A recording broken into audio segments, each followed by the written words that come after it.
தாய் தமிழ் சொந்தங்களுக்கு புரட்சி வணக்கங்கள். திருப்போரூர் பேரணி முடிந்த கையோட நான் உங்கள்ட்ட பேசியிருந்தேன். இந்த மாதிரி சீமான் அவர்கள் களத்துல அவரால என்ன பாதிப்ப வந்து திமுகவுக்கு உருவாக்க முடியும் அப்படிங்கிறத வந்து அந்த மேடையில சொல்லியிருக்காரு. அத வந்து நான் உங்கள்ட்ட கோடிட்டு காட்டியிருந்தேன். அத பத்தி நம்ம வந்து ஒரு விவாதம் பண்ணியிருந்தோம். அப்போ அ இப்போ களத்துல நீங்க பார்த்துக்கிட்டீங்கன்னா, அ எல்லா முன்னிலை பத்திரிகையாளர்களும் இந்த ஒரு கருத்த முன்னிறுத்தி ஒரு கருத்து உருவாக்கம் பண்ணிக்கிட்டு இருக்காங்க. யார் யாருன்னு பார்த்தீங்க அப்படின்னா, ரங்கராஜ் பாண்டே அவர்கள், அதுபோக மணி அவர்கள் பண்ணிக்கிட்டு இருக்காரு, ஒரு பக்கம். கேப்ரியல் அவர் ஒரு பக்கம் பண்ணிக்கிட்டு இருக்காரு. சவுக்கு சங்கர் வந்து YouTubeல ஹெவியா பண்ணிக்கிட்டு இருக்காரு. ஸோ அந்த மாரி நீங்க நாம் தமிழர் கட்சிய பத்தி இதுவரைக்கும் யார் யாரு என்னென்ன இழிவா பேசியிருக்காங்களோ, அவங்களே வந்து இழிவா பேசியிருக்காங்க. இல்ல இவங்கலாம் ஒண்ணுமே இல்ல அப்படிங்கிற மாதிரி தள்ளி கழிச்சுட்டு தட்டி கழிச்சுட்டு போனவங்கலாம் இதுக்கு முந்தின தேர்தல்லாம் நீங்க சிந்திச்சு பாருங்க. சவுக்கு சங்கர்லாம் எந்த அளவுக்கு சீமான் அவர்கள விமர்சனம் பண்ணியிருக்காரு. அப்ப அவரு இப்ப இந்த கட்டத்துல அவரு மனமிறங்கி வரமாட்டாராங்கிறதுக்காக எவ்வளோ பெரிய கருத்துருவாக்கத்த எல்லாம் பண்ணிட்டு இருக்காங்க. எந்த மாரி அவர வந்து பொது வழியில மன வலிமை இழக்க வைக்கிறாங்க அப்படிங்கிறத வந்து நீங்க பார்த்துக்கிட்டு இருக்கீங்க. ரங்கராஜ் பாண்டே கூட்டு வச்சு பேசுறாரு. அம் சவுக்கு சங்கர் வந்து அவருக்கு ஓப்பனா இன்டர்வியூஸ் குடுக்க ஆரம்பிச்சுட்டாரு. அதே மாரி மணி அவர்கள் அவர டைரக்ட்டாவே கேட்டாரு. ஸோ அந்த மாரி நெறைய விஷயங்கள் நடந்துட்டு இருக்கு களத்துல. நீங்க அப்போ இதுலருந்து என்ன புரிஞ்சுக்கலாம் அப்படின்னா, இதுவரைக்கும் நாம் தமிழர் கட்சி மீது விழாத ஒரு வெளிச்சம் வந்து விழுந்துகிட்டு இருக்கு அப்படிங்கிறத வந்து நீங்க கண்கூடா பார்க்குறீங்க. இந்த இந்த நேரத்துல சீமான் அவர்கள் இந்த மாதிரி ஒரு கருத்த வெளிப்படுத்தும்போது, களத்துல அவரோட பார்கெனிங் ஸ்கோப் அதாவது ஒரு நீங்க உங்களோட வாக்கு வலிமைய வந்து ஒரு அரசியல் தேர்தல் களத்துல நீங்க எப்படி காமிச்சுக்க முடியும் அப்படின்னா, நீங்க உங்களோட முடிவுல தான் இன்னொருத்தவங்களோட வாழ்வு இருக்கு அப்படிங்கிற மாதிரி ஒரு கட்டத்துக்கு நீங்க வந்துட்டீங்க அப்படின்னா, அவங்க என்னனாலும் அவங்க உங்களுக்கு காம்ப்ரமைஸ் பண்ணி வந்து தான் ஆகணும்.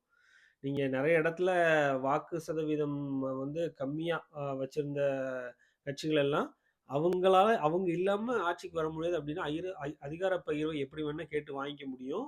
அந்த ஒரு கட்டத்துக்கு நம்ம வந்து இந்த அரசியல முன்னகர்த்தி கொண்டு போய், நம்ம பேர வலிமைய அந்த ஒரு இடத்துல நாம் தமிழர் கட்சிய கொண்டு போய் சேர்க்கிறது தான் இந்த விளையாட்டே 26க்கு முன்னாடி.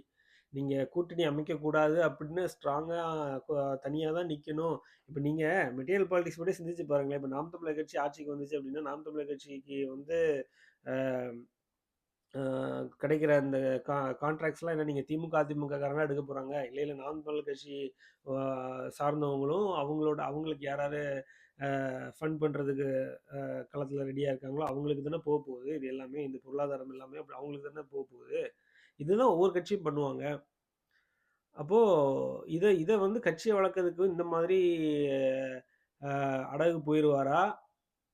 இல்ல மொத்தமா ச யாரு முதல்வர்ன்னு சொல்லாம ஒரு கூட்டணி மாதிரி அமைக்கிற அளவுக்கு அரசியல் எடுத்துட்டு போறாரா? அப்படிங்கிறது தான் வந்து நம்ம பார்க்க போறோம். அதுக்கு தான் அவர் வந்து நீங்க இப்போ பேரணி நடத்தின பஞ்சம நில மீட்பு பத்தி நீங்க எடுத்தாலே, அதுல இருக்க நிலங்கள் யார்ட்ட இருக்குன்னு நீங்க சிந்திச்சு பார்த்தாலே, இந்த கட்சியில இருக்க பெரிய பெரிய ஆட்கள்லாம் வந்து இந்த மாதிரி இஷ்யூஸ்லாம் எடுத்து பேசக்கு வந்து வருவாங்களா? முன்னெடுத்து வருவாங்களா? இல்ல இவரு வந்து கூட்டணியில இருக்கும்போதே இந்த மாரி இந்த விஷயங்கள்லாம் எடுத்து பேசுறதுக்கு எடப்பாடி அவர்கள் இறங்கி வருவாரா? என்னென்ன விஷயம் வந்து சீமான் அவர்கள் கையில எடுக்கிறாரோ, அதுக்கு வந்து பாசிட்டிவான ஒரு கொள்கையில எடப்பாடி அவர்கள் கூட வருவாரா? அத முதல்ல அவர் தெரிவிக்கணும்ல. இப்ப சீமான் அவர்கள் தான் கூட்டணி முக்கியம்னு எடப்பாடி அவர்கள் சொல்லிட்டாரு அப்டின்னா, இறங்கி வந்துட்டாரு. அந்த ஒரு கட்டத்துக்கு வந்துட்டாரு அப்டின்னா, அவரு இது நம்ம வைக்கிற கொள்கைக்கெல்லாம் அவர் என்ன கேள்விக்கு நம்ம வைக்கிற கோரிக்கைகள்லாம் அவர் என்ன சொல்றாருங்கிறது ஒன் டூ ஒன் டைரக்ட்டா சொல்லியே ஆகணும்ல எடப்பாடி பழனிசாமி அவர்கள். அதுக்கப்புறம் தானே வந்து அவர் கூட கூட்டணி போவோமா, வேண்டாமா, அந்த கொள்கை ஒத்து வருமா, முடியாதான்னு நம்ம முடிவு பண்ண முடியும். இல்ல வந்து ஆட்சிய பிடிக்கிறதுக்கு அதிகாரத்துக்கு வந்து நம்ம சக்திய எப்படி பயன்படுத்தலாம்னு யோசிக்க முடியும். அந்த கொள்கைக்கெல்லாம் எடப்பாடி அவர்கள் பதில் சொல்லணும்ல.